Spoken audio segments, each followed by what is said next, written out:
Sandra ელისაბედ რულოვსი პოლონეთის ჯანდაცვის ორგანიზაციის კონფერენციას დაესწრო. ვარშავაში ვიზიტის დროს პოლონეთის პირველმა ლედიმ ანა კომოროვსკამ ქართველი კოლეგა უდედმამო ბავშვთა სპექტაკლის პრემიერაზე მიიწვია, რომლის თემაც ბავშვთა სახლებიდან პატარების ოჯახებში გადანაწილება და მათი ადაპტაცია იყო. პოლონეთის მხარდაჭერით საქართველო ამ სფეროში რამდენიმე პროექტს ახორციელებს. ერთ-ერთი მათგანი ნოემბერში გლდანში ახალი სახლის მშენებლობას ითვალისწინებს, სადაც 10 უდედმამო ბავშვი ერთად ოჯახურ გარემოში იცხოვრებს. პოლონეთში გამართული წარმოდგენის შემდეგ სანდრა რულოვსმა ბავშვებს საჩუქრად წიგნები დაურიგა. სადაც იყო დეინსტიტუციონალიზაციის თემაზე სპექტაკლი.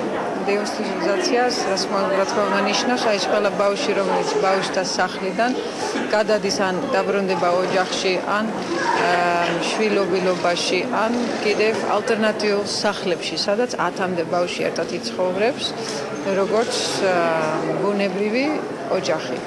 და ამ თემაზე ზუსტად პოლონეთის მთავრობიდან, ორგანიზაცია კარიტასიდან და თვითონ ტრეინერებიდან ჩვენ უკვე მივიღა ბევრი დახმარება ცელს და შარშან, რომ უკეთესად იყოს ჩვენი საზოგადოება მომზადებული.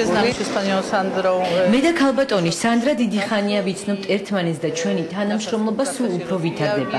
იგი უპატრონო ბავშვთა სახლებში ბავშვების რაოდენობის შემცირებას გულისხმობს და მათი ადაპტირებისთვის ალტერნატიულ გზებს ეძებს. ვფიქრობ, ჩვენი თანამშრომლობა კიდევ უფრო გაღრმავდება.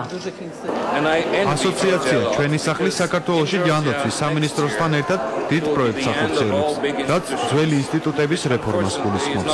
მინდა გითხრათ, რომ ცოტა არ იყოს, შურს კიდეც თქვენი, რადგან მომავალ წელს საქართველოში არც ერთი დიდი ბავშვთა სახლი აღარ იარსებებს, რასაც პოლონეთმა ჯერ კიდევ ვერ მიაღწია. ასე რომ რამდენიმე წელიწადში ჩვენ ამ რეფორმის გადმოღება საქართველოსგან მოგვიწევს.